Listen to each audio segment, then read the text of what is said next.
a otra entrega de Sobrevivir en Miami, un espacio que pretende hacerles llegar lo difícil del arte de vivir y muchas veces sobrevivir en esta ciudad siendo artista. Hoy con un invitado especial porque es un excelente director, es un excelente ser humano y además es un hombre de principios. Bienvenido Juan Carlos Cremata aquí a Sobrevivir en Miami. Muchísimas gracias por darnos la entrevista. Un honor que no sé si creo merecer. De hecho, hoy por la mañana me regalaste a través de Facebook algo que nunca había leído, Yo sé que te no lo habías confieso. leído, por eso te lo Y dije. wow, me tocó así, dije, me recordó toda esa etapa que lamentablemente no lo recibí en ese momento, lo cual me hubiera ayudado mucho más, como me ayudaron otras personas, mucha gente. Sabes que está escrito Sí, me di cuenta, sí, me di cuenta, pero es el segundo regalo que me haces, porque el primero también me conmovió muchísimo, que me pasaste una foto tuya con el afiche de nada. con el afiche de En mi nada casa en atrás, Madrid. en tu vida En Madrid. en España, y me emocionó muchísimo, porque wow, digo, uy, qué bien. No, no. A ver, yo te admiro mucho también a ti, te conozco mucho desde hace mucho tiempo. Nunca hemos topado, pero eso me ha pasado con tu mamá también, ¿no? Que además estoy haciendo ahora tremendas migas con ella. Pero siempre había admiración, yo siempre te dije, yo sabía que... A ver, Y no yo tengo que queda. confesarte también públicamente que me equivoqué. Yo te dije que tú eras un actor de cine y de televisión, que daras más de imagen. Después, tus largas temporadas en el público me hicieron cambiar de opinión. Recuerdo tu salida en La Celestina, muchas cosas. Recuerdo de ti que dije, en eso me equivoqué. O sea, él es un actor. Entonces, en algún momento trabajaremos juntos. Seguro. Y a lo mejor, este es un prefacio. Exacto. Bueno, Juanca, ¿cómo y cuándo sales de Cuba? Tú dices en esta etapa definitivamente, o sea, porque yo viví mucho tiempo fuera de Cuba, incluso yo casi que no conozco el periodo especial, no conocí el periodo especial, porque vivía en ese tiempo en Europa y cuando regresé a Cuba estaba en el pleno 93, estaba el periodo especial y resistí 15 días nada más. 15 días, porque allí mi mamá... A ver, yo entendía un poco creía entender un poco la dificultad por la que estaba atravesando el país, pero en mi casa mi madre tiene la filosofía de que si las cosas están mal, ¿por qué decir que las cosas están mal? Estar un poco bien. Y entonces mi mamá me trataba de convencer de que el picadillo de cáscara de plátano sabía a picadillo, a picadillo. Y yo le decía, sí, sabe a picadillo, pero a picadillo de cáscara de plátano. O sea, no es lo mismo, no me hagas, yo vengo de Europa. Bueno, ahí seguí, viví en Latinoamérica, específicamente en Chile y en Argentina. Y después viví un año aquí en Nueva York con una beca Guggenheim. O sea, y después con las películas, cuando yo regresé a Cuba, pude salir muchísimo, pero la decisión de establecerme aquí, que no es establecerse, o sea, yo siempre digo, a mí lo que me gusta es el vuelo, a mí los nidos están bien, pero son de paso, ¿entiendes? Y además, después de haber vivido un tiempo en Nueva York, un año completo sabático, aprendiendo enormemente de todo de la vida, incluso de Cuba, porque de Cuba muchas veces se aprende más fuera de Cuba que estando dentro, sobre todo por la manipulación que hay de los medios de información y ahora mucho más con todo el internet, Facebook, que está súper controlado. Pero bueno, yo vine el 15 de abril del 2016. Realmente después, a los 6 meses, fue que salió la noticia aquí en Miami de que yo me había quedado. Que quedarse, vuelvo y te repito, es como, a mí no me gustan los términos muy definitivos, porque, no sé, mi sueño es ir a ver la aurora boreal. Yeah, qué bonito. Entonces, trataré de hacer lo imposible por hacerlo.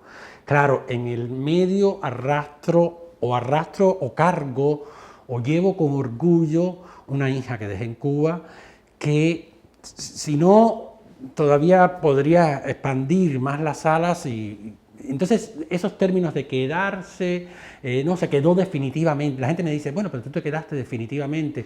Y yo le digo, es que definitivamente es una palabra demasiado definitiva. O sea, quién sabe si el día de mañana me voy a Canadá o a mí me encanta viajar, además. No, claro, Me encanta. el kit de salir de Cuba es poder elegir Bueno, dónde quieras claro, estar claro, cuánto y tiempo donde quieras quieras estar, donde quieras estar. Bueno, pero yo, a ver, no podía quejarme realmente. Yo en Cuba, incluso con Viva a Cuba, yo tuve la experiencia a veces de llegar a La Habana en un vuelo, a almorzar en mi casa y montarme en otro vuelo para irme, porque era constantemente la promoción internacional. Entonces estaba como acostumbrado un poco, o sea, viajaba, no la pasaba, no era el cubano común que tiene siempre, y te lo digo en nombre de los ojos de mi hija, que tiene siempre el sueño de habrá algo más allá del mar, habrá, yo diría que piensas indefectiblemente, hay algo mejor que esta mierda, o sea, no puede ser. Entonces yo no, yo hice mi carrera en Cuba,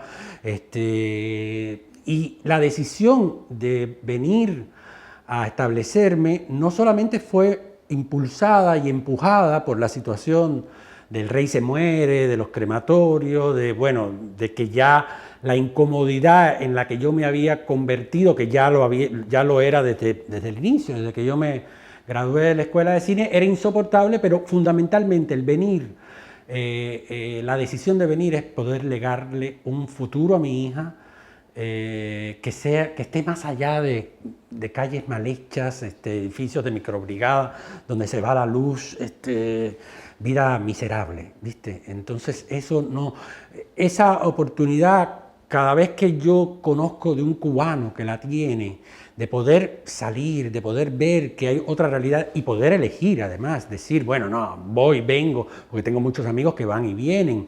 Bueno, esa posibilidad es siempre abierta, ¿no?, para todo el mundo y yo la apoyo, yo la sigo. Pero vuelvo y te repito, el 15 de abril del 2016 fue mi, digamos, cuarto nacimiento, porque yo he renacido varias veces y nací aquí ahora en este país donde estoy esperando la residencia y donde conozco muchísimos lugares de este país, pero hay muchísimos otros que no. No me hago muchos planes porque tengo claro, como John Lennon decía, que la vida es todo aquello que sucede mientras uno se empeña en hacer otros planes. Tengo algún que otro plan, sigo teniendo sueños, eso sí, siempre, tú sabes, los artistas, aunque te toque donde te toque, eres artista. Entonces yo trato de embellecer de alguna manera, y ahora entiendo el picadillo de soya de mi mamá, embellecer un poco la realidad, que tampoco es nunca es tan color de rosa como se puede pintar en una película o en una novela, ¿no? Bueno, siempre fuiste un enfant terrible, desde tus primeros trabajos, desde la época del Encanto del Fin de Siglo. Oscuro Rinoceronte, que casi fue mi tesis de graduación. De estudiarte en la escuela de cine. Yo empecé a estudiar ahí cuando estaba en quinto y en la escuela de Fanca, cine sí. Con Gustavo Arco. Con Gustavo Arco. Que me pone como prueba. Exactamente. Y nos puso Oscuro Rinoceronte, nos puso en la época del Encanto del Fin de Siglo, que me parece espectacular. Si supiera, fue un juego. Pero bien. Entonces, siempre fuiste alguien que se dedicó a hacer que las personas se molestaran, se inquietaran o por lo menos se pusieran a pensar, que en nuestro país son sinónimos las tres cosas. ¿Cuándo o a quién molestaste de más que pasó lo que pasó? No, yo creo que desde aquel estreno en la rampa de Oscuro Rinoceronte, que fue mi tesis de graduación de la Escuela Internacional de Cine, que era un trabajo experimental. Yo creo que cuando la gente no sabe algo, o no sabe de nada, se hace dirigente en Cuba, ¿no? Entonces ellos no entendían que aquello era un experimento, o sea, siempre como que le buscan la cuarta pata al gato. Y yo desde esa época comprendí qué cosa era la manipulación que se establece con los medios de comunicación, o sea, de hecho uno lo hace como artista, la difusión que puede tener, pero también la capacidad de expandir las lecturas, que no fuera una sola. O sea, que las cosas no solo tengan una lectura política o una lectura humorística o una lectura romántica, que pueda tener.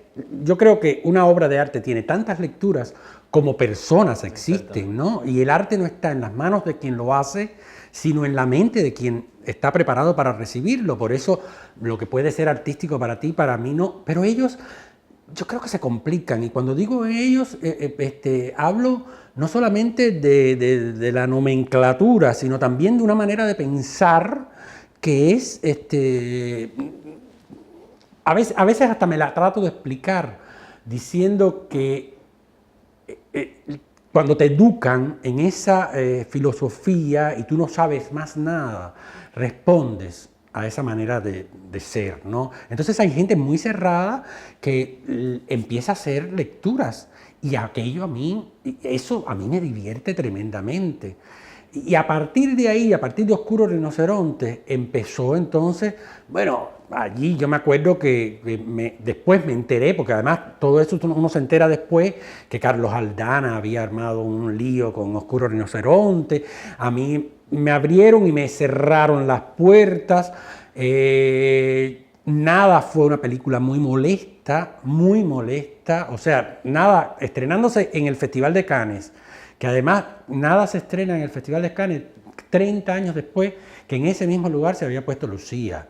O sea, y ya para mí había sido un deslumbramiento montarme en un avión de France y ver en la portada una foto mía. O sea, ¿qué hago yo aquí metido en Cannes? En Cuba molestó mucho. En Cuba incluso yo recuerdo que a mí me mandaron a quitar una escena de la película tonta. Una escena tonta. Era hasta risible, porque era el personaje de Paula Lee, que es una vecina chancletera, vulgar, lo que sea, que le está fajando todo el tiempo al personaje de Thais Valdés el refrigerador. Y está todo el tiempo ahí, Y había un plano que además el chiste me lo había regalado Pichi Perú Borría, que Paula abría el congelador y la cámara estaba metida dentro del congelador y se veía a Paula dentro del hielo de aquel buen refrigerador y decía, la verdad que el capitalismo tiene cosas buenas, pero tiene otras maravillosas. ¡Pah! Y cerraba. Me llamaron y me dijeron, eso no puede salir. Yo le decía, pero ¿por qué no puede salir? Entonces me decían, no, tienes que quitarlo, o lo quitas o la película no va.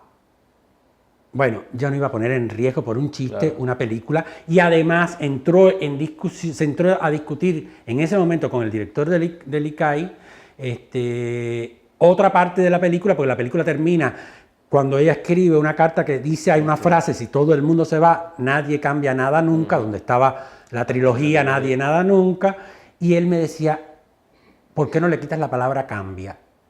Y yo le decía, pero ¿cómo? ¿Qué pasa con la palabra cambio? Y me decía, no, ¿por qué no pones la palabra arreglar? Yo le decía, bueno, es que si tú pones arreglar, eso significa que las cosas están empeoradas.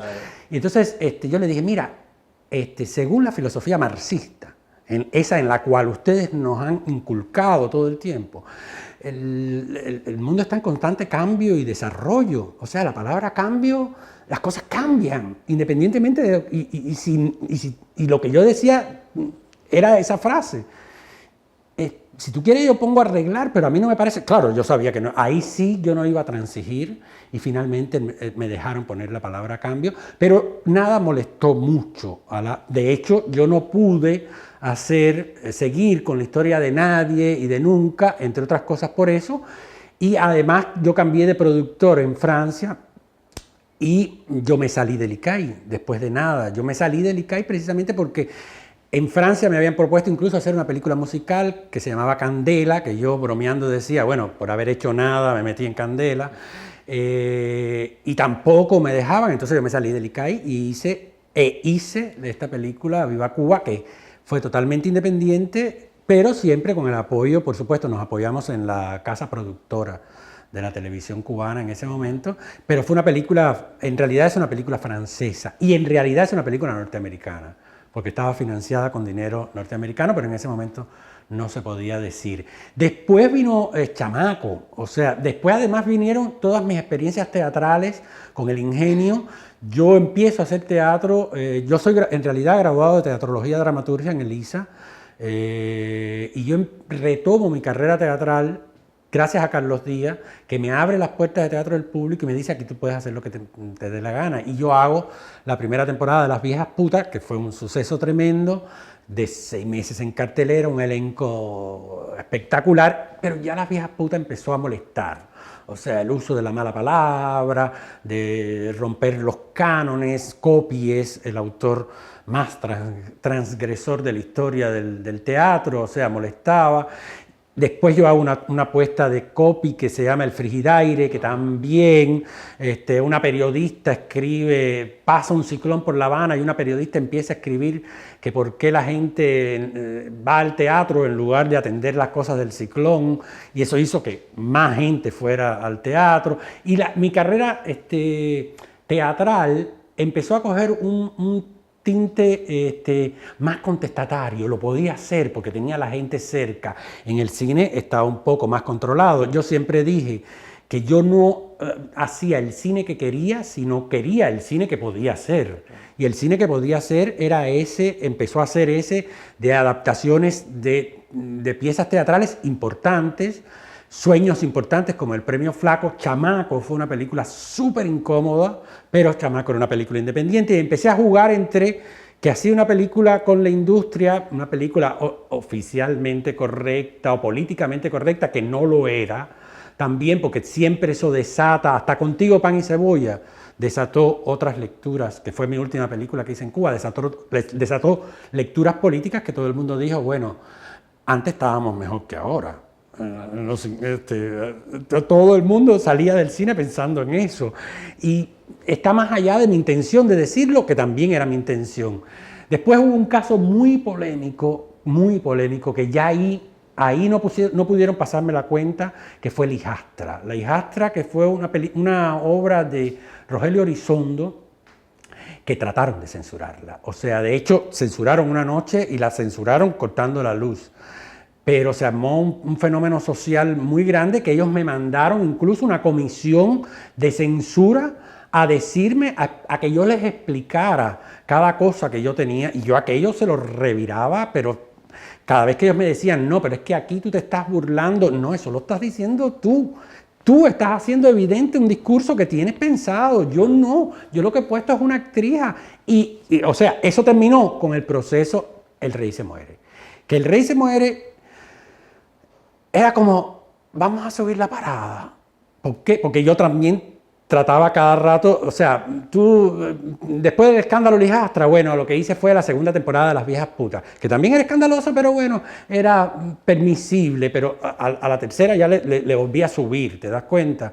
Y El Rey se muere era eso, es una obra excepcional, simpaticísima, de Ionesco, que ya desde el título, cuando yo la vi, yo dije, me acuerdo que vi el libro, creo que en Argentina, y lo tuve que mandar a buscar, porque en Cuba se había puesto El Rey se muere en los años 60 por una compañía teatral 2 días en el García Lorca, pero parece que desapareció enseguida. Y es una obra que además había causado problemas, lo mismo en Chile, en Argentina. Siempre es la historia de un rey que decreta, por decreto real, que él no se va a morir.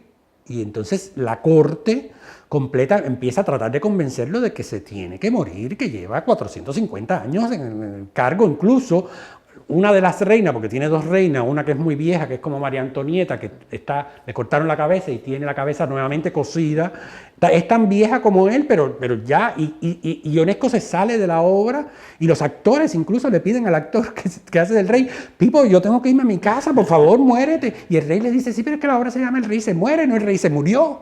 O sea, yo tengo la posibilidad de extender mi muerte todo el tiempo. ¿Qué pasa? Que yo adapté esa obra a las condiciones cubanas, y a jugar al experimento. Recuerdo que incluso la obra empezaba, había como un chambelán de palacio que anunciaba a todo el que llegaba a ver la obra como parte de la corte.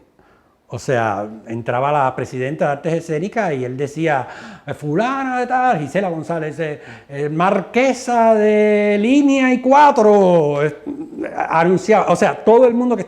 Y además pasó una cosa muy curiosa, que al final de la obra, finalmente el rey se muere, ¿no? El rey termina muriéndose.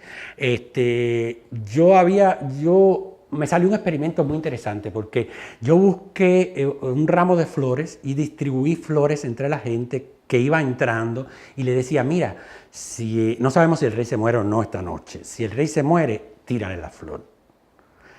Nosotros empezamos a hacer funciones un sábado y un domingo y yo el sábado tuve que recoger todas las flores cuando el rey se murió para utilizar las mismas flores el domingo. Y todo el mundo tiró su flor ahí, incluso los que después censuraron la obra.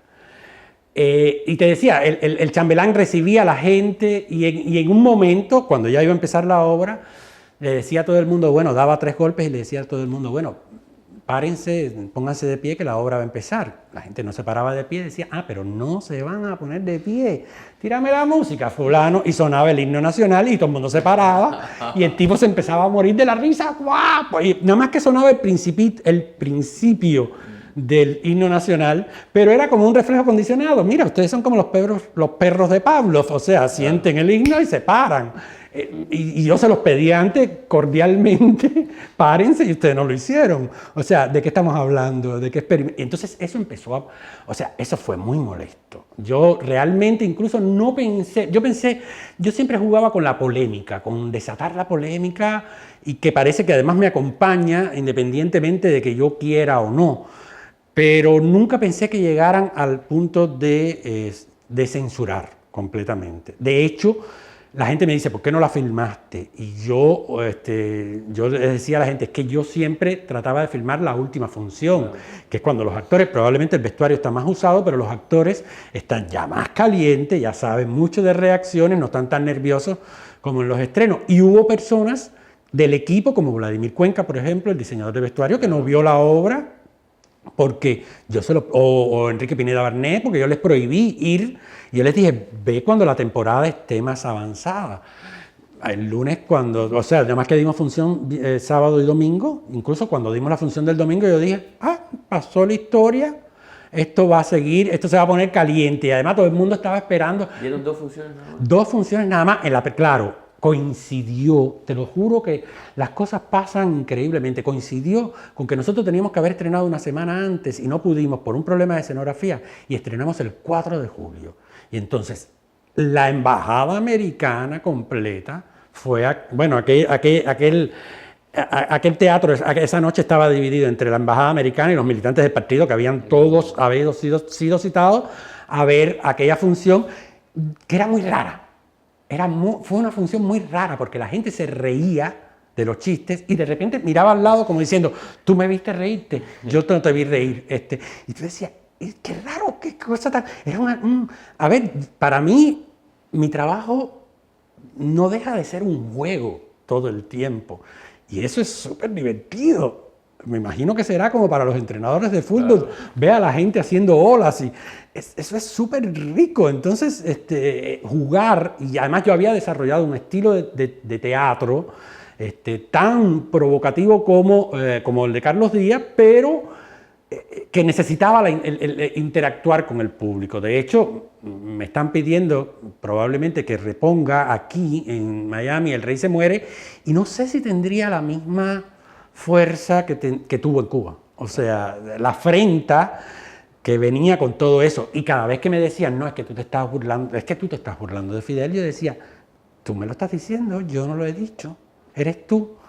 Y entonces el lunes por la tarde me llamaron y me llevaron a una reunión donde estaban toda la plana mayor del Consejo Nacional de las Artes Escénicas. Hablaba solo la Consomola, Gisela, Solo habló ella, no habló nada, empezó diciéndome que yo la había traicionado, que ella sabía que yo había invertido mucho en la producción, pero que ella pensaba que ese iba a ser el éxito del verano, porque ya ellos tenían planificado el verano, pero que yo me estaba burlando de una persona enferma. Y yo le decía, ¿quién? O sea, porque es que además, Robertico, yo insistí en los ensayos en no ser muy obvio. De todas maneras era obvio.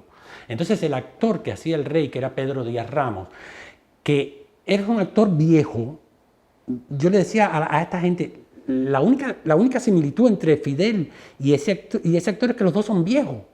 Pero el actor estaba imitando a Luis de Funès, no a Fidel Castro. Incluso alguien me dijo, ponle barba. No. Incluso vino un actor joven a tratar de doblar en ese personaje y le dije, no, yo necesito que sea un tipo viejo, que se vea viejo y que termine en culero al final de la obra, porque se va degradando. El rey empieza de ser como Luis XIV y termina siendo como un jefe de una tribu africana y termina en culero antes de morirse, como un ser humano. O sea, es como es como el análisis del tirano establecido por mucho tiempo que Ionesco hizo en su obra inicial y que además coincidió que después yo descubrí que Ionesco había tenido problemas con la Revolución Cubana al principio, en los años 60, cosa que yo no sabía te confieso que no lo sabía cuando preparé el montaje. Al final, Robert, ¿nosotros qué estábamos haciendo? Yo estaba haciendo mi trabajo. Mi trabajo era lo que le decía a ellos. Mi trabajo era dirigir una obra, el trabajo de los actores actuar. Alguien ahí no estaba haciendo su trabajo, que aquello se coló de una manera que yo recuerdo que en los ensayos, yo ensayo siempre con micrófono, alguien llegaba y me decía, ese tipo de la seguridad, y yo decía por el micrófono, a mí la seguridad me chupa un huevo. Aquí, el dueño de este lugar, aquí ahora soy yo, el director de este lugar, la seguridad, si viniera Fidel o viniera que te mandan el perrito ese, no, aquí este estreno es mío.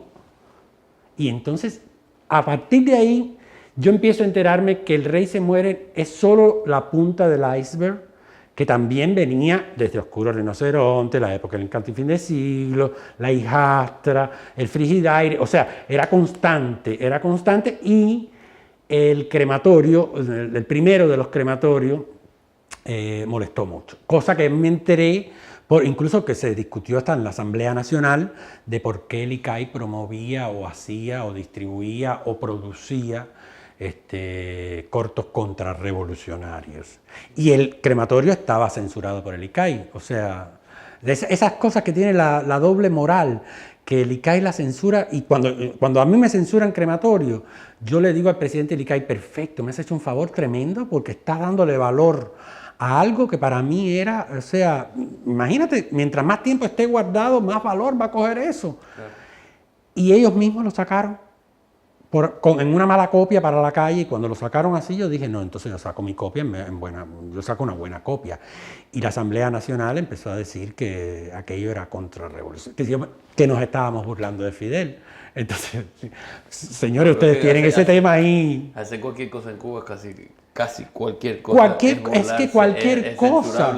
Es que cualquier cosa tiene doble sentido. A mí me encanta.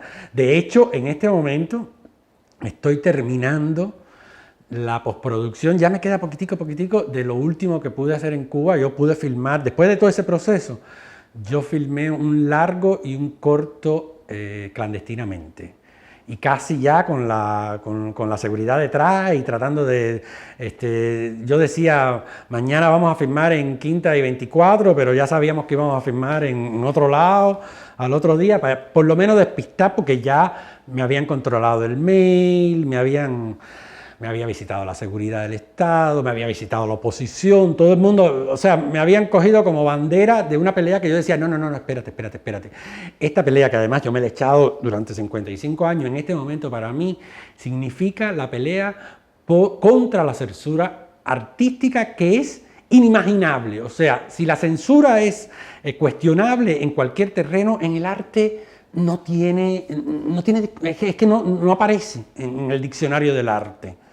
Porque lo que puede parecerte a ti ofensivo, es que el arte es demasiado subjetivo. Claro. Entonces, a mí lo que me gustaba disfrutaba mucho sacándole los demonios a ellos, y yo me acuerdo que yo le dije a la presidenta de Artes Escénicas, en ese día que me censuraron, la diferencia entre tú y yo es que a mí, yo prefiero que la olla pite y tú prefieres que reviente. Claro. Si la olla pita, ¿a ti qué te importa? Si de todas maneras tienes que tener, además, y además me regaló un chiste, ella que lo puse en mi última película, ella me dijo, el problema es que yo soy fidelista. Y yo me contuve para decirle porque no quería problemas, y dije, no, guárdalo para tu película. Pero yo estuve a punto de decirle, ¿y tú te estás viendo eso con el médico? Porque a estas alturas del partido. Y entonces dije, wow. Enseguida lo cogí y lo puse en la última película que pude filmar, que se llama Semen. Y por ahí empezó yo a veces me cojo curvas, pero hice el último crematorio, que estoy a punto de terminar, que de todos los crematorios es el más divertido, es muy simpático porque tiene una lectura muy simple, pero también tiene lectura sexual, lectura política, eso, mientras más lectura yo oiga de algo que yo hice, más rico me considero, o sea, porque no hay una sola, es que la gente lee mucho y en Cuba hay mucha enfermedad. Yo creo que la batalla de ideas, que se llamaba, mató muchos sentimientos, muchos nobles pensamientos. Desgraciadamente, yo creo que tú eres hijo de esa época, ¿no? Sí, eso me ocurrió a mí. Te acompaño en el sentimiento, Pipo, porque yo por lo menos llegué a tener, yo nací en el 61, yo llegué a tener, por ejemplo, gracias a Dios yo tuve rezagos del pasado, puedo decir. Yo tuve maestra, el otro día alguien, o no sé si fue a ti, contaba que su educación había sido una cajita donde le ponían Héctor Medina. Héctor Medina, y yo decía, esa es la educación que le están dando a mi hija, ¿te das cuenta? Una educación de VHS, donde no puedes parar el cassette si no entiendes. No, yo tuve profesores humanos, yo tuve televisión donde era de cartón y de palo, pero te resultaba mucho más humana que esta politiquería patriotera nazista. No, es que no ha habido un avance. No, es que no. Esa parte, o sea, tienen claro cómo dominar esa parte, pero no cómo hacer evolucionar el discurso.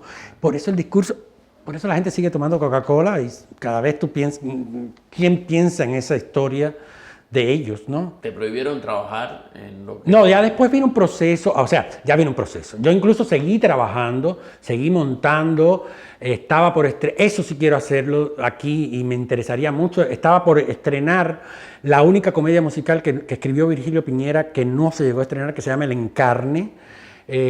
Por supuesto, iba a ser otro explote, pero yo seguí trabajando hasta 2 meses después, claro.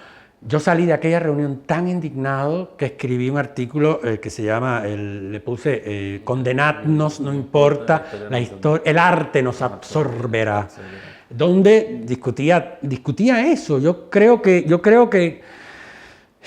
la censura es la filosofía base del nazismo. O sea, el aplacar, acallar y negar el respeto al otro, lo que piensa el otro, o sea, y todo eso lo saqué en ese artículo que después se volvió como medio viral, o sea, pasó por muchas manos y a los 2 meses me llamaron y me dijeron que no podía hacer más teatro en Cuba y entonces empezó el otro proceso, porque los cineastas en Cuba, que son normalmente, o sea, por historia los más rebeldes, empezaron a protestar y a decir, bueno, si ya lo hicieron en el teatro, ya lo experimentaron en el cine, el próximo, ¿quién va a ser el próximo? Y de hecho está pasando, sigue pasando con Santa y Andrés, con todo. Yo creo que tienen miedo y cuando... A ver, tú puedes decir de mí que yo soy cosmonauta o que soy lo que sea, y yo tengo que tener la capacidad hasta de reírme de mí mismo, ¿no? Y yo creo que tienen miedo, sobre todo a que la gente se entere de todo lo que nos sabemos o lo que escuchamos, que puede ser no verdad, pero le tienen miedo a esa pluralidad de pensamiento y por supuesto de acción. Ninguna película de la historia, eso lo decía Titón, ninguna obra de teatro cambia una sociedad. Cambia la manera de pensar de la gente y es la gente la que cambia la sociedad, pero pasa mucho tiempo para que eso suceda. Por eso para mí era importante ir subiendo la parada, ¿te das cuenta? O sea, Chamaco fue un punto alto. Con Chamaco yo logré, con una película súper independiente, hecha en 13 madrugadas, sin recursos, la hicimos con $100. Con Chamaco, mi triunfo mayor con Chamaco fue lograr que el Granma estuviera obligado en su sección de crítica a hablar de corrupción policial y de prostitución masculina en Cuba, actualmente. Porque las cosas cuando se hablan, por lo menos se conocen y se discuten y se ventilan, pero hay demasiadas cosas oscuras. Y yo de verdad no tengo vocación de mártir. Cuando ellos me cortan, bueno, después fue un largo proceso de discusión con los cineastas, donde empezaron a apretar, y ya yo tenía claro que yo no iba, a ellos no me iban a dejar. Bueno, de hecho, la filmación del cuarto crematorio y de mi película Semen, es en ese proceso donde yo de todas maneras decía empeñado en que yo tengo que hacer una película como el iraní aunque sea dentro de mi casa, yo voy a hacer una película y nadie me puede decir que no. Pero ya después empecé a pensar en mi hija y en que podían enseñarse por esa vía, y entonces dije, no, vamos a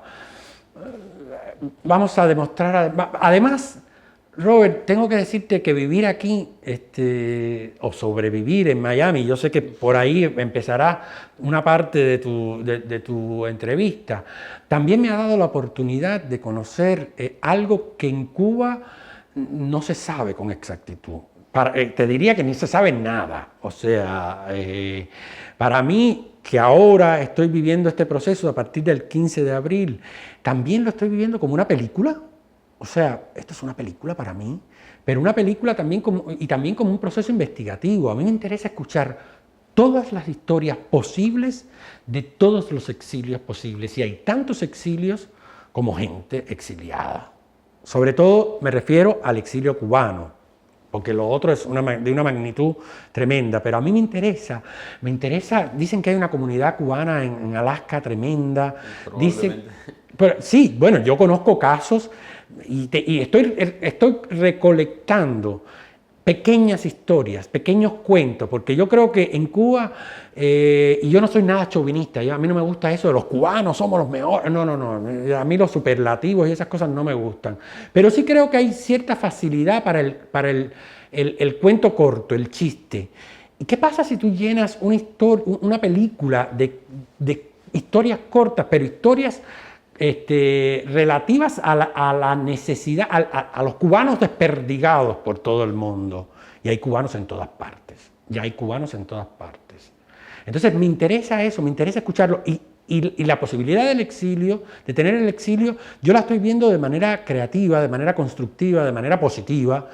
De hecho, a mí el médico, por prescripción facultativa, el médico me dijo, tú no te puedes deprimir.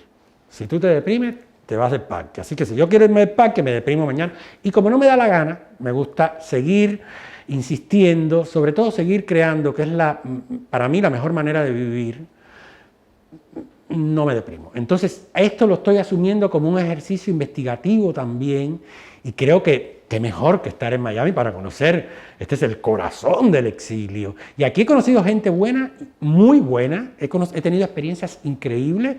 De hecho, me acercó a tu mamá, a quien he admirado toda mi vida y con quien espero que ella no me falle y me dé, aunque sea, me regale su voz, que le estoy tratando de grabar en breve. Ahí quería llegar. ¿Por qué ya después que pasa todo, que decides que vas a irte de Cuba, definitivamente o no, pudiéndote ir a cualquier parte del mundo, porque además tienes reconocimiento y capacidad para hacer cine en cualquier lugar del mundo? Te podías haber ido a Nueva York, a Francia, que estuviste mucho tiempo.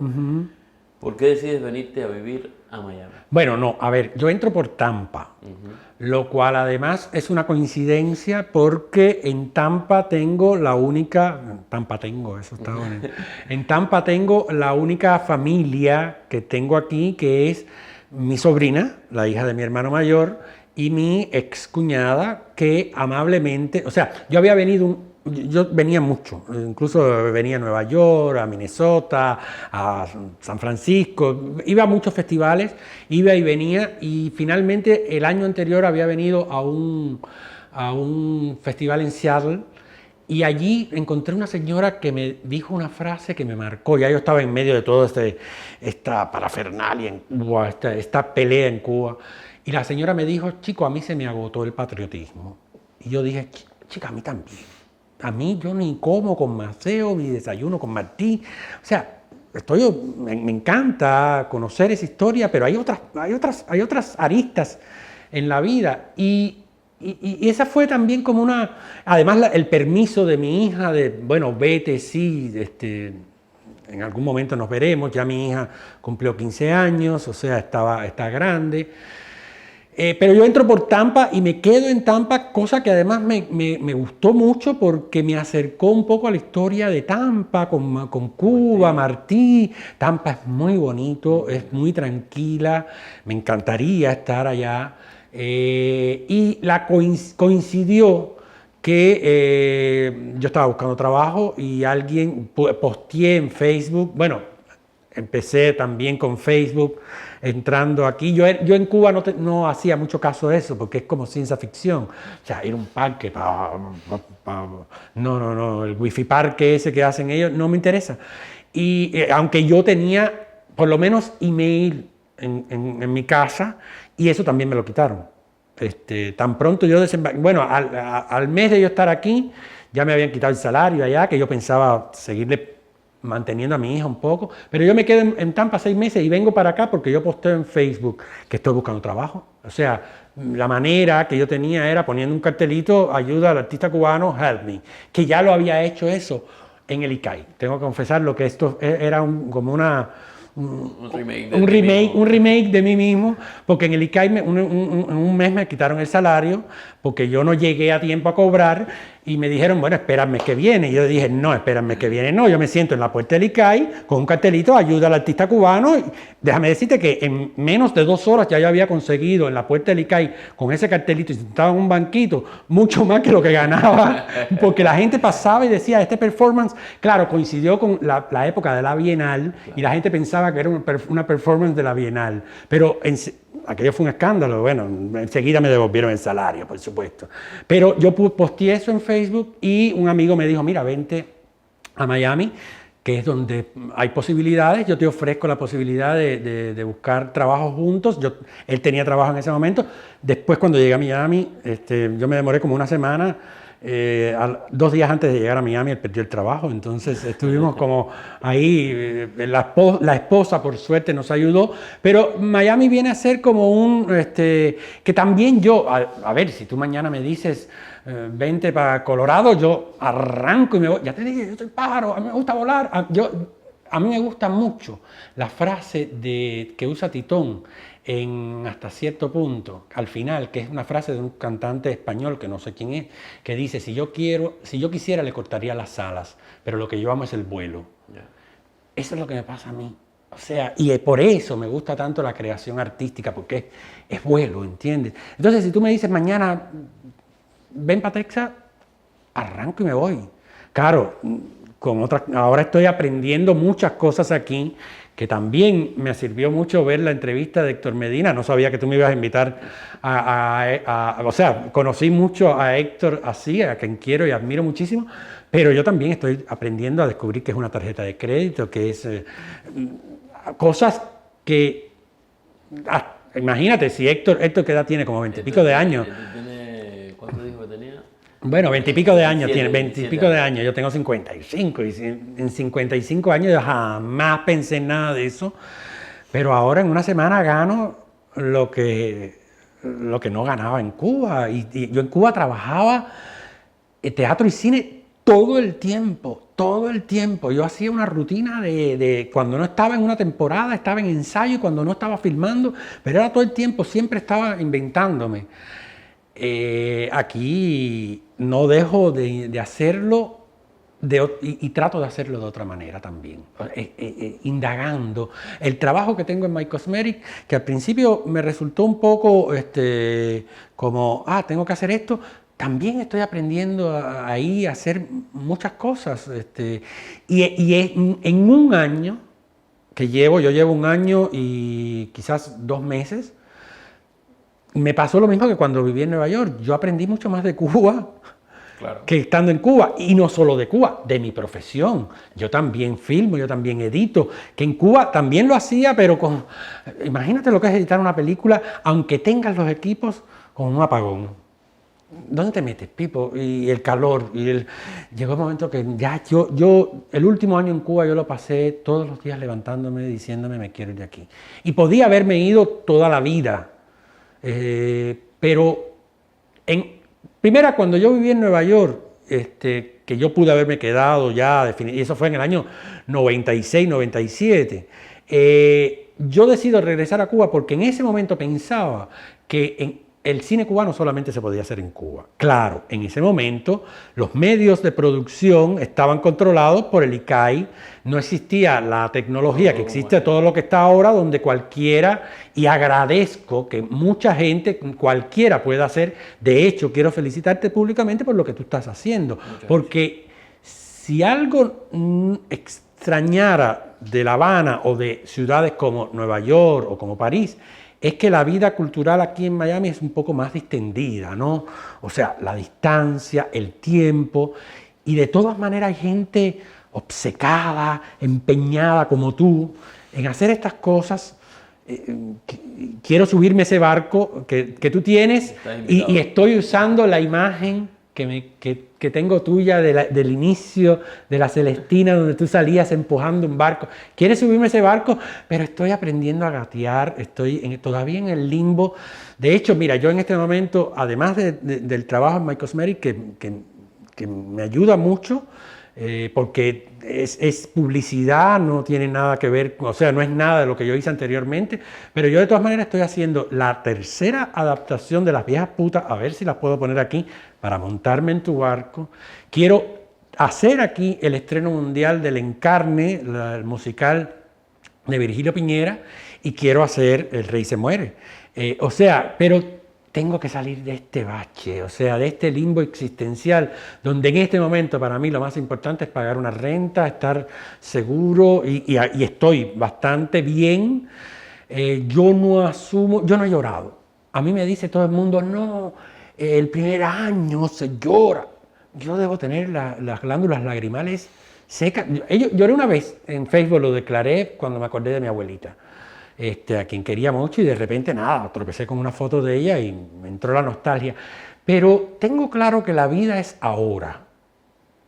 Ayer ya pasó y mañana no sé qué pasará.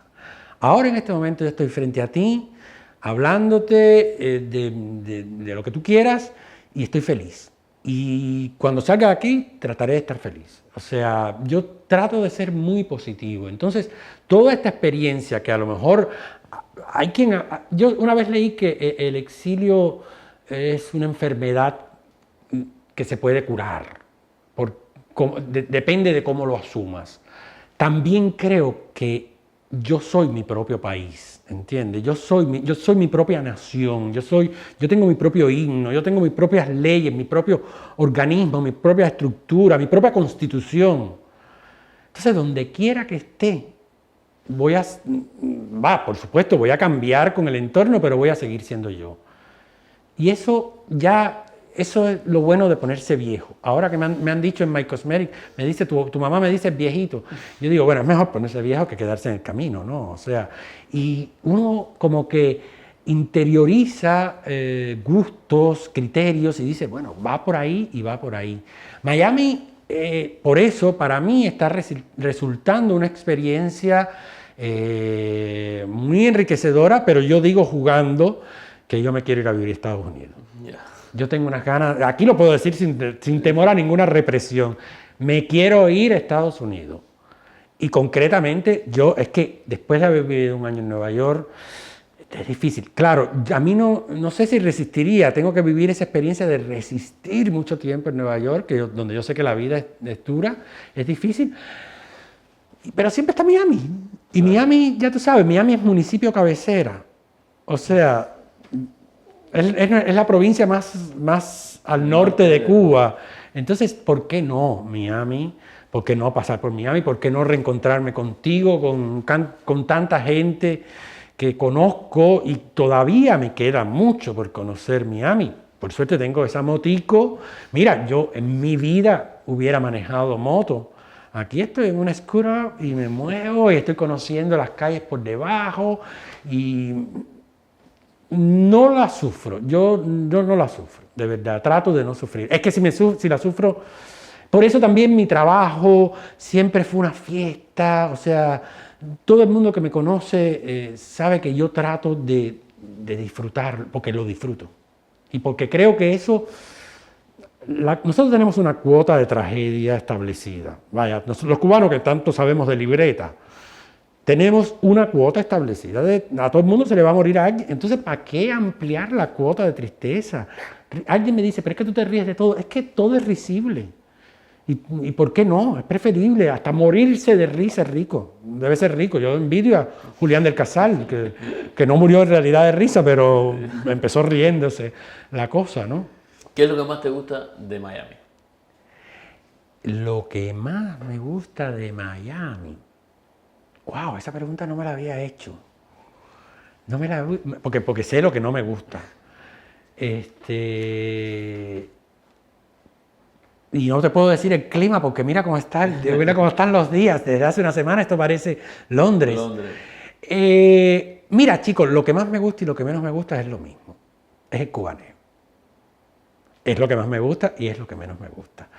Pero precisamente por eso es que yo jodo con eso de que me quiero ir a Estados Unidos, porque aquí me siento como en casa, ¿te das cuenta? Claro, mucho mejor, con aire acondicionado, más posibilidades, bien, o sea, remunerado por lo menos.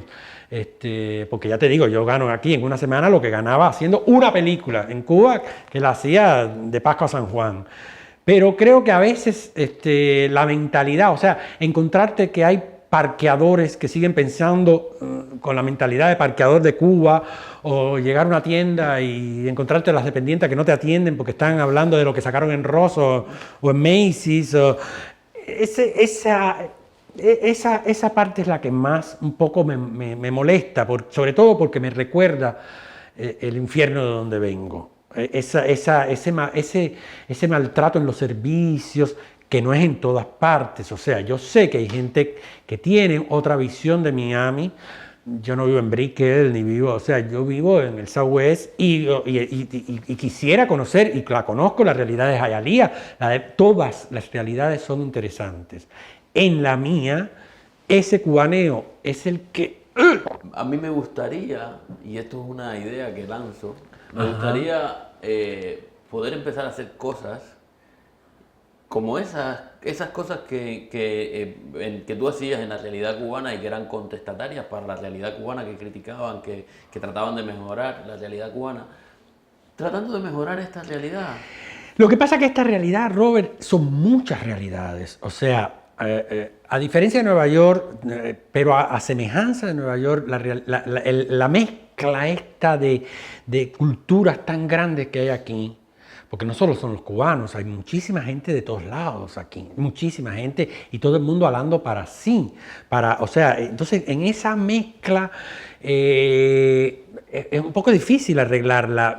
Yo te entiendo. Pero por lo menos, si no arreglarla, cuestionarla. Yo tengo una frase que parafrasea un poco el We Are the World, que es We Art the World. O sea, nosotros los artistas lo que hacemos es arteamos el mundo, artisteamos el mundo, que es la mejor manera de disparárselo, porque si no, vaya, ¿de qué otra manera tú te disparas a este mundo donde, en fin, hay horrores? Pero por lo menos haciendo arte, y yo entiendo, tú lo que quieres es polemizar, pero aquí además también no es solo las distintas culturas, sino las distintas generaciones. Yo no sé qué pasaría si yo puedo hacer, no he experimentado también, por eso te digo, estoy en el limbo de conocer esta realidad, pero no sé qué pasaría si yo pongo en un teatro un cartel afuera que dice las viejas putas, si vendrá una comisión como vino en Cuba de moralistas a decir, quiten la palabra puta, porque imagínate, nosotros estrenamos Las Viejas Putas en el Guiñol de Cuba. Y al lado del cartel de Las Viejas Putas estaba el cartel de Guiñol que decía el perrito valiente. Y los niños llegaban y decían, no, abuela, no, yo no quiero el perrito, yo lo que quiero es la puta. Es mejor, y yo le decía a la comisión, que es lo mismo que le digo a esas mentes cerradas, es mejor que un niño sepa lo que es una puta a tiempo, que se entere después, a lo mejor ejerciendo la profesión y sin saber qué es lo que era. ¿Te das cuenta? O sea, no. Yo soy de hablar... hay quien me dice, no hay que decirlo todo, pero a mí me gusta hablar francamente. Y si eso polemiza, bueno, pues metámonos en la polémica. Y si discutimos, discutimos. Y si no nos entendemos, una vez leí que si la gente que no se entiende entendiera al menos que no se entiende, se entendería mejor que tratando de entenderse. Entonces, mira, a veces, si no te entiendo, mira, chao. Y si me vas a hacer daño, prefiero no tenerte en mi vida. O sea, chao. Pero ¿por qué no hacerlo? Claro, yo no sé cómo hacerlo. En esta realidad, yo conocía la realidad cubana. En esta tengo que empezar a tocar puertas y a ver cómo, cuál es la vía, porque además existen distintas vías aquí. El catálogo está abierto para que tú explotes. Pero por supuesto, sería súper interesante y creo que Miami tiene la posibilidad de generar también un fenómeno artístico todavía superior al que ha logrado, porque yo creo que si tú miras hacia atrás, o por lo menos la información que yo tengo, es que se ha enriquecido. Sí, de la primera vez que vine yo a Miami, a la vez que vine a quedarme, ahora que ya hace 5 años que estoy aquí, el cambio es impresionante. Hay más teatro. Bueno, de hecho, yo, por ejemplo, una de las cosas que he estado tratando de hacer y que me ha dado la posibilidad este tiempo en Miami es los microcinemas, que son estas pequeñas capsulitas, pequeños cortos para celulares. Ahora, a mí me interesa en este momento, te juro, a lo mejor porque ya viví Cannes, ya viví. Yo el otro día oí a tu mamá también en esta entrevista y decía que tu mamá decía, yo no vine a hacer carrera en Estados Unidos, ya yo hice mi carrera en Cuba. Y me dejó muy tranquilo porque yo dije, yo también hice mi carrera en Cuba, a mí me quieren todavía mucha gente en Cuba. Yo además viví en casa grande, yo no necesito venir aquí y matarme el enano de tener una casa grande. Yo por primera vez estoy disfrutando la posibilidad de cocinar y cagar cerca, tener todo a la mano, la computadora allí, no tengo que trasladarme. Y aún así, sigo creando y por eso se me ocurrió que en este momento para mí es mucho más importante que estrenar en Cannes o en el Cine Yara, tener un éxito en las redes sociales, hacer una peliculita de 5 minutos. El futuro está completamente destinado a las redes sociales, ya ni siquiera la televisión, ya ni siquiera el cine. La gente me dice, no, ojalá que triunfe y que llegue a Hollywood. Yo le digo, ¿no puedes hacer la parada un poquito antes? No, me gustaría estar allí también, pero no me interesan las grandes producciones. Estoy capacitado para hacerlo.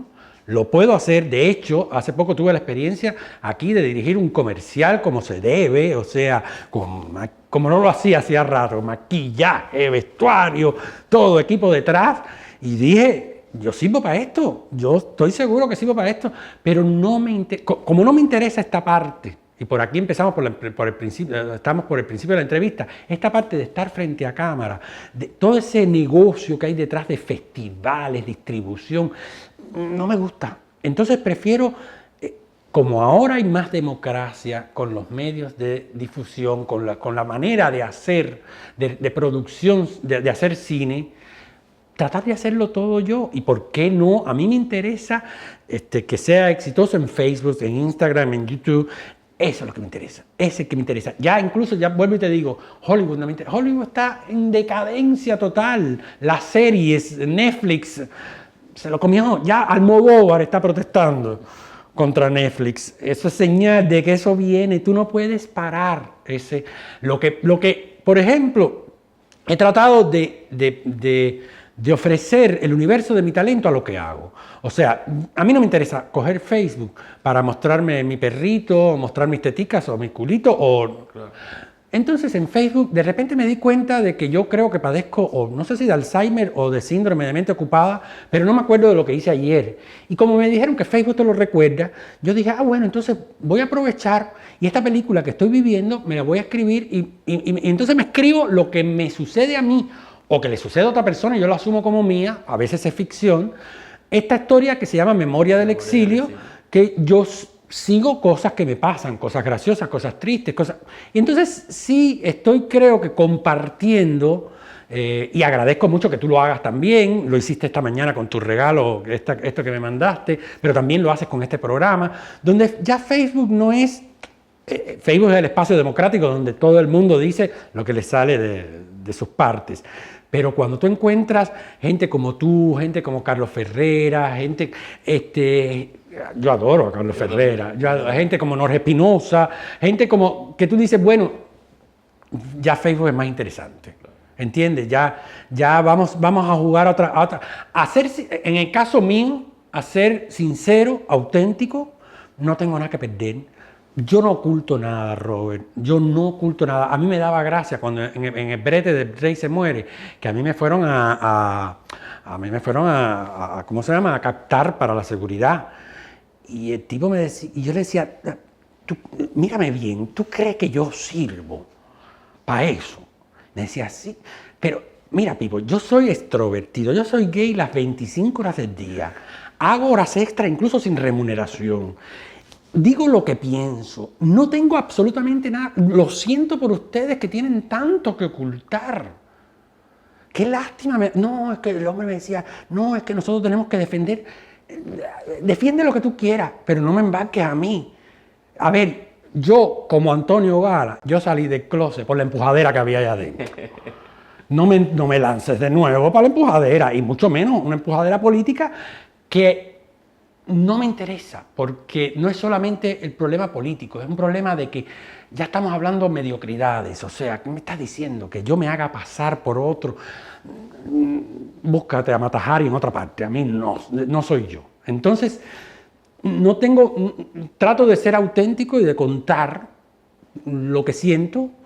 Hay gente que se molesta, hay gente, bueno, imagínate, ¿qué le vamos a hacer? A todo el mundo le digo, bueno, salte de mi página si no te gusta.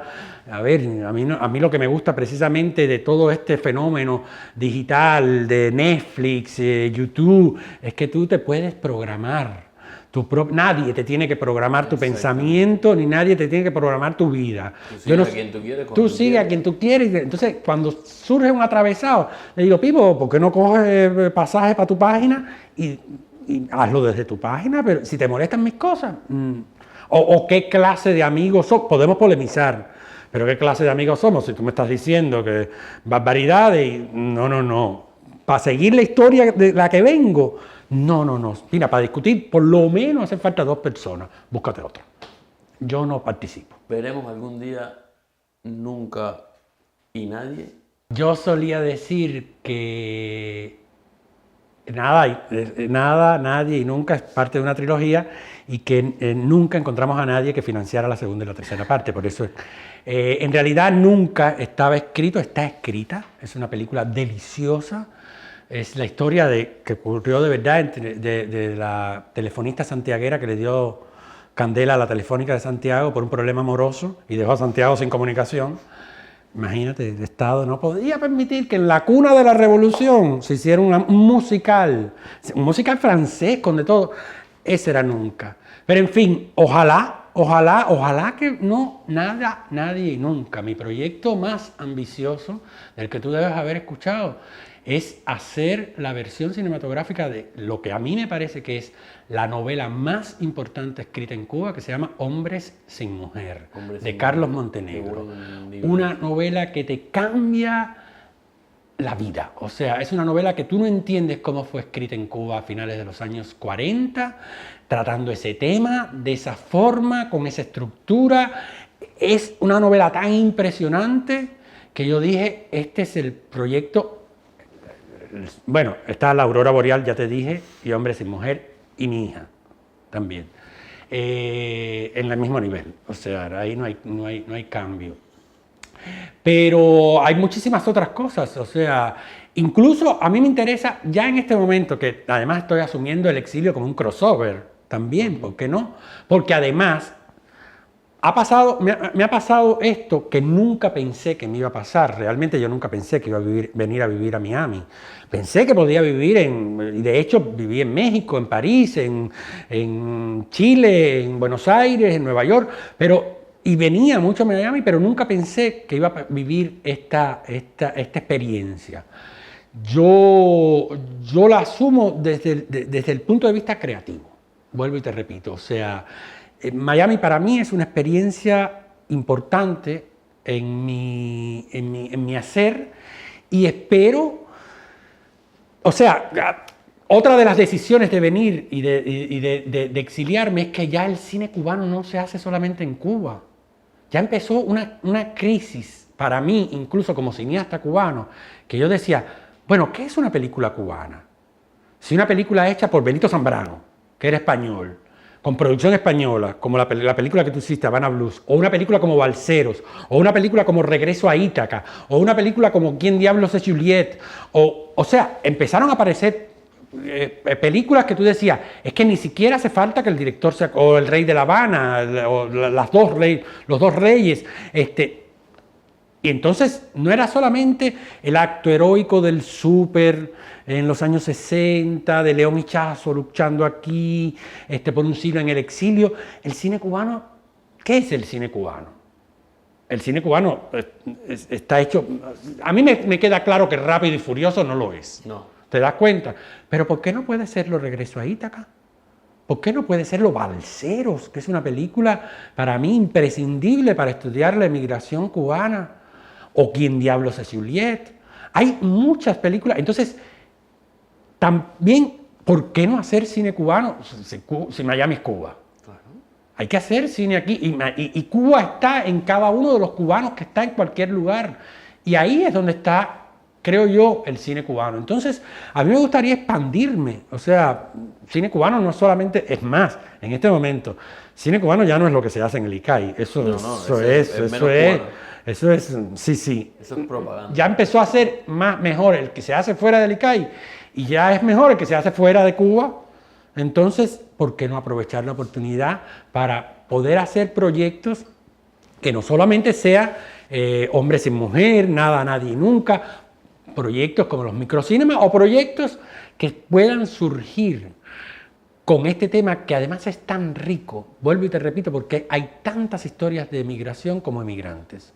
Y los cubanos tenemos ahí como para hacer una serie de HBO con varias temporadas, pero con varias temporadas. Tú sabes que a nosotros nos gustan como las novelas que hacía tu mamá, ¿no? 145 capítulos, todo el mundo ahí pegado. Los cubanos tenemos para contar. Y también, yo te digo, yo volvería a Cuba y voy a volver a Cuba. Y me gustaría trabajar en Cuba. Lo que no me gustaría es volver a trabajar con la misma gente. Esa gente que, no digo mis técnicos, los actores, la gente que de la profesión, la gente sabe. No, darle explicaciones a mediocres que no saben lo que están diciendo y que de contra no te pagan. Porque aquí te puedes encontrar el caso, pero por lo menos te pagan. ¿Entiendes? No, yo no estoy. No, y además, caer en un discurso, no, si mi intención es precisamente independizarme para poder hacer el cine que me dé la gana sin darle explicaciones a nadie. Si te gusta, y eso te lo da las redes sociales, te lo está dando este impulso que está cogiendo tan grande la vida que a veces uno no sabe. Ya parecemos marcianos hablando. A mí se me va el día entre Uber, Facebook, Instagram, YouTube, Yahoo. Cuando tú hablas con alguien, ya estamos preparados para hablar cuando lleguen los marcianos. Porque le decimos Yahoo o Instagram. En algo tienen que estar los marcianos. En algo tienen que estar. Ahí le bajamos el cassette. Ya nosotros estamos preparándonos para el futuro. Y Cuba está un poco atrasada con eso todavía. Todavía está lo del cable, ¿no? El cable finalmente lo tiraron, no lo tiraron, o se comió la gente el cable. Yo la verdad es que no yo perdí la historia, cómo esa novela la perdí, pero creo que la gente se comió el cable, finalmente. Vivimos en el país de la libertad, según dicen. ¿Te sientes libre? Chico, yo me he sentido siempre libre, precisamente por eso. O sea, no creo que lo condiciona un país. Yo creo que la libertad está dentro, en la decisión uno. A ver, también leí muchas veces que la felicidad no es hacer lo que uno quiere, sino querer lo que uno hace. Y ahí hay mucho de libertad, ¿entiendes? O sea, por supuesto que hay cosas que no puedo hacer o que no quiero o que no llego a hacer. Pero aquí, siempre, y allá también, yo siempre me he sentido muy libre. Claro, yo me siento libre hasta el momento en que, como allá, siento que, pues espérate, aquí hay una reja, no, aquí hay otra. Entonces buscaba el camino. Yo siempre digo que yo surfeaba en la realidad cubana, o sea, me metía por aquí, metía mi cuña por allá. Así es la vida también, y la libertad, yo creo que la libertad viene con uno, o sea, con la decisión de uno, en mi caso, de ser feliz de todas maneras, de aprovechar la vida, nada más que hay una, no, a lo mejor hay otra, pero de otra manera, a lo mejor yo fui paje de Luis XIV, pero tenía que bañar al rey, no, como esta, nada más que hay esta, entonces tratemos de pasarla bien. Esa es mi intención con el resto de la gente. Yo trato lo más posible, uno siempre de todas maneras lo hace, incluso manejando criterios, conceptos o destruyendo criterios y conceptos, pero yo trato de no hacer daño. Yo prefiero reventarte un concepto a reventarte una galleta. O sea, y creo que la gente está en este momento en el mundo mucho más dispuesta a sacar un arma y disparar que aceptar un te quiero. Pero yo insisto, y yo insistiré hasta que me salga bien, en que quiero la vida, y quiero... Yo, además, Robert, yo no sé ser de otra manera. Yo nací en un estudio de televisión, pero nací en un estudio... O sea, mi mamá, en el estudio 19 del Foxa, 17 del Foxa, creo, mi mamá estaba y le dieron los dolores de parto. Y no solo yo, mis dos hermanos también, la sacaron para el hospital y del hospital volvió para el programa, porque era la televisión en vivo. Y yo no sé, yo desde chiquito, yo tengo una mezcla entre ficción y realidad muy grande. Mis tíos, mi tío, cuando yo era chiquito era Luis Alberto Ramírez, que fue un actor muy importante en los años 60, y mi tía, Rosarita Malberti, fue una actriz muy importante también a principios de los años 60. Y cuando yo nací eran los actores top, más o menos como tu mamá después, eran como los actores top, así yo era, imagínate, yo jugaba en mi casa con las espadas de verdad que se usaban en las aventuras, nada más que sacar las espadas ya le ganábamos al equipo contrario. Y en mi casa mi madre, antes del triunfo de la revolución, tenía una escuela de ballet y daba funciones en el Amadeo Roldán. Entonces, mi madre heredó todos los telones, nosotros teníamos hasta un, ¿cómo se llama? Para los títeres, un retablo de títeres, teníamos con títeres, o sea, nosotros dábamos funciones a mi cuadra, desde chiquitico hacíamos funciones de circo, entonces toda mi vida ha estado en esa mezcla entre ficción. Yo sabía, por ejemplo, mi tía hacía la Caperucita Roja, pero yo sabía que el lobo se acostaba con la maquillista. Entonces, esa mezcla es como natural en mí, o sea, esa mezcla de ficción y realidad, y he tratado de mantenerla durante toda mi vida, o sea, no solamente en mi obra, sino en mi vida diaria. Yo trato de vivir todos los días de mi vida como si fuera el primero y como si fuera el último. Yo no sé si mañana estaré aquí, pero hoy estoy viviendo, y para morirse lo único que hace falta es estar vivo, y a mí que me coja viviendo lo más posible, donde sea, o sea, lo mismo Miami, que ojalá que no sea la Conchinchina, ¿no? ¿Te gustaría volver a dirigir cine en Cuba, no? Lo acabamos de hablar. ¿Harías concesiones para lograrlo? No, precisamente por eso te digo que lo que no quisiera es tener que darle explicaciones a nadie, o sea, mi trabajo es mi trabajo y mi obra es mi obra, y tú tienes toda la potestad y la posibilidad como público de quererla o no, analizarla, denostarla, criticarla, alabarla, pero nunca negarlo, nunca, y menos, ¿qué quisiste decir? García Márquez, cuando le decían ¿qué quisiste decir?, respondía siempre, no, ¿qué entendiste tú? Y yo estudié en la escuela de cine para mí fue mi primer renacimiento. Yo creo que yo he renacido varias veces, 3 veces por lo menos. Cuento la primera vez que nací en la televisión cubana, la vez que fui a la escuela de cine en la primera generación, que me permitió estudiar y vivir cine. O sea, yo todo el tiempo en la escuela estaba en una película o haciendo una película. Después volví a nacer cuando viví en Nueva York, que ahí sí se nace. Volví a nacer cuando me fui a morir a París y estuve a punto de morirme en París, donde dicen que vienen las cigüeñas. Yo me fui a morir, pero no me morí y ahora estoy viviendo un bonus track en mi vida y por eso no tengo absolutamente ningún compromiso. Bueno, no lo tenía antes. De hecho, cuando ocurrió lo de la censura, que ya después de yo empecé a escribir y a decirle todo lo que pensaba, yo decía, bueno, si antes ustedes sabían que yo era reaccionario, ahora ustedes me dieron la patente de corso para hacerlo, o sea, ahora ya tengo que actuar como un reaccionario para ustedes, o sea, cualquier cosa que yo les diga a ustedes les va a sonar a reacción.